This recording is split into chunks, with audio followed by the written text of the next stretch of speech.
And we are back. Charmaine and I are here to continue the conversation. We just finished talking about reactive response, also commonly described as reactive abuse. But we are going to continue on because it kind of continues on to what we were talking about. We're going to be talking about gray rocking. What is it and how is it different from the silent treatment? So, Charmaine, take it away. I'm going to let you take it away again. Okay, so gray rock is basically when you do not give a response at all to what they're doing. And your verbal answers are just stuck to yes, no, maybe, okay. But you are kind of giving them a response by not giving them a response. So you're detaching yourself away, like you're detaching from that situation. You're keeping your peace and you're just watching them play out their tantrums, or what I like to call mantrums. And the silent treatment is? The silent treatment is basically when the abuser ignores you. So that is very, very different because you are not intentionally sort of abusing, like you're not ignoring the person, you're just ignoring the person, ignoring you. So what the abuser does is by ignoring your existence, that he's making you feel helpless, he's making you want to um, beg of him or her to um, to give you give you some sort of attention, and then the power is in their hands when they don't give you the attention that you're seeking. When that happens, that is when you start detaching and you start ignoring them, ignoring you. So you're not losing your mind completely. You're just stressing out, but you're not stressing out as much. Yeah, I find that the silent treatment, it is an abusive behavior and often used as a form of punishment. Of course, they feel powerful, but they use it as a form of punishment, as the gray rocking is more the victim. This is your tool as a victim to use. And like you were saying, Charmaine, it's really, you are responding, but you're not really giving into a reaction, which is the opposite of the reactive response we were talking about. That's why this links to it. So when someone provokes you or tries to provoke you, gray rocking, like an example would be, like a silly example would be, let's say you're being told, man, you look fat today, for example, right? So they'll insult you. So as a gray rocking response would be not to look hurt, not to actually give into that. And it's like, yeah, I guess you can respond, yeah, I guess I do need to lose some weight, and leave it at that. And actually acknowledge it, like agreeing with them in a way, or just going to go, yeah, I know. It's probably the outfit. Yeah, I know, right? Like, thank you, I know. So they have nothing else to go on now because you're not reacting, right? You're not giving them the response that they're expecting. They're expecting you to be hurt. They're expecting you to feel hurt. They're expecting you to look like you're hurt, but you're not giving them anything to feed, nothing to take from what they said to you. So do you have some examples of gray rocking that you have either experienced or you've seen other people use? I've experienced. So my ex-husband, sometimes I would ask him, okay, for example, I would ask him what he would want for lunch or for dinner, and he would just not hear. He would just ignore, and I would ask him 5 to 10 times. I'm not even joking. I wish I was. At least 10 times sometimes what he wanted, and he would just act like I wasn't even there. So sometimes when he needed something and he would ask me something, I would just not hear. So that is one of the examples that used to happen. Sometimes he would ask me questions and I would just answer with a yes or a no or a maybe or an okay. For example, can you can you wash my formal shirts today? I'll be like, yeah, okay. That's it. Not taking it beyond or whatever, not asking him which shirts, what, nothing, just yeah, okay. And I would expect them to be in the laundry area. If the shirts were not in the laundry area, I didn't have to do them because I didn't know what shirts he wanted.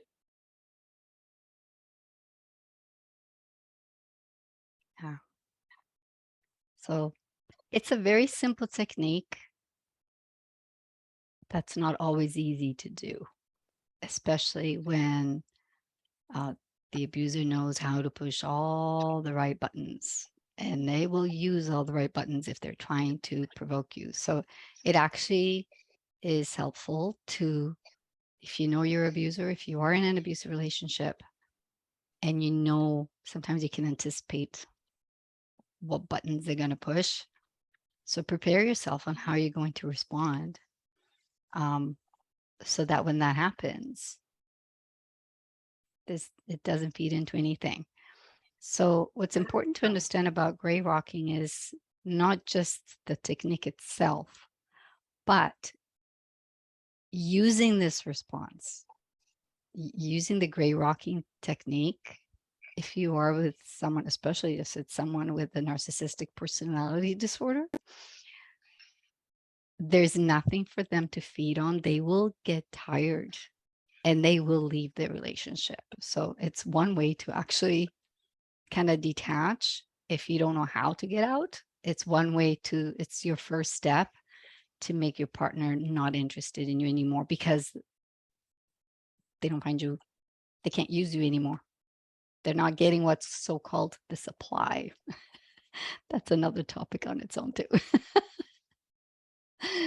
So yeah, so before we go, anything else you'd like to share on gray rockings, or any other ideas or thoughts on it?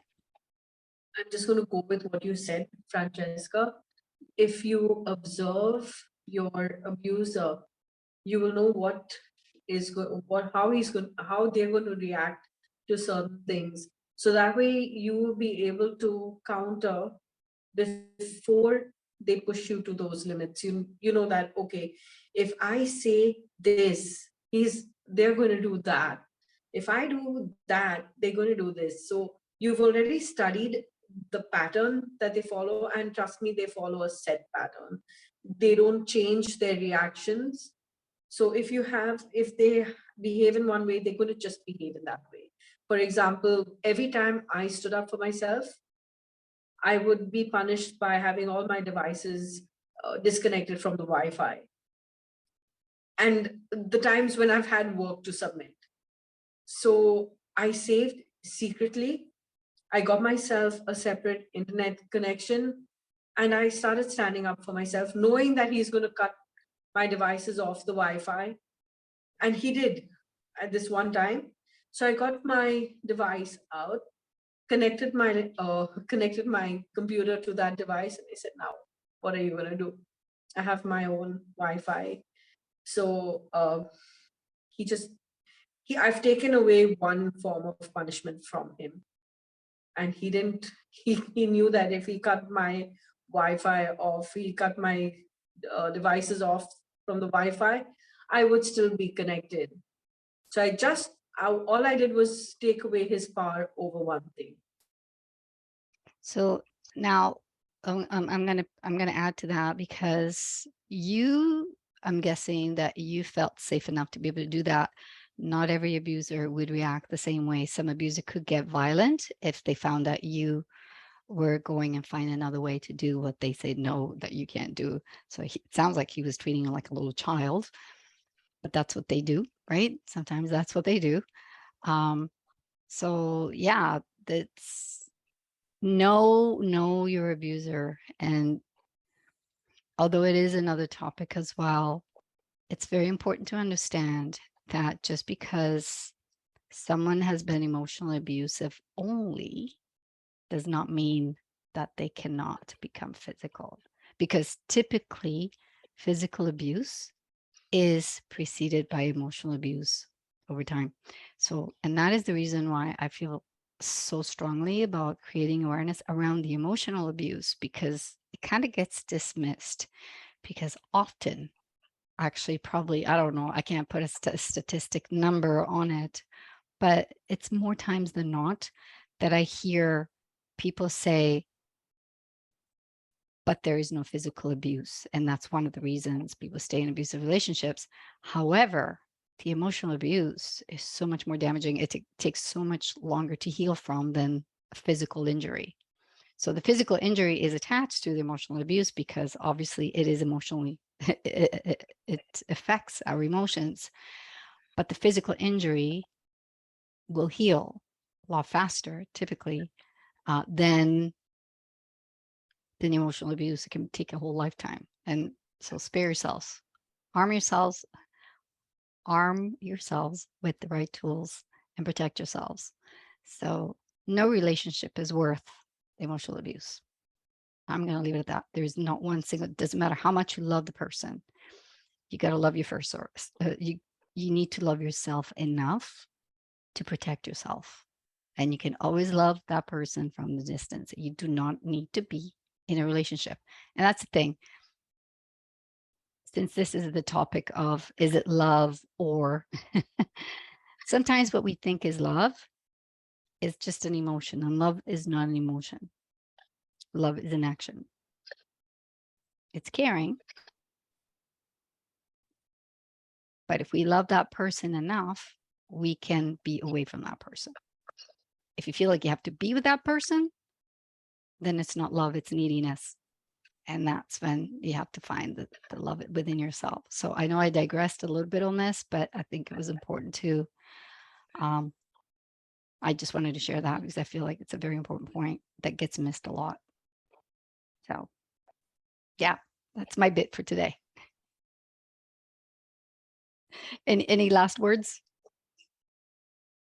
Just stay safe. And sometimes you just need to put yourself first. Yeah. And do what you have to do. Yeah. Okay, so hopefully you got something useful out of this conversation. And if you want more information, please check the links below in the description or reach out to us. And if you are in a situation where it's dangerous, please contact your local domestic violence shelter for guidance. You don't necessarily need to go and stay in a shelter. There are professionals there that can give you guidance and can point you in the right direction if you need. So a lot of people underestimate the power of a domestic violence shelter. They're not there just to give you shelter. They also can give you some guidance. So there you go. Till next time. Bye for now.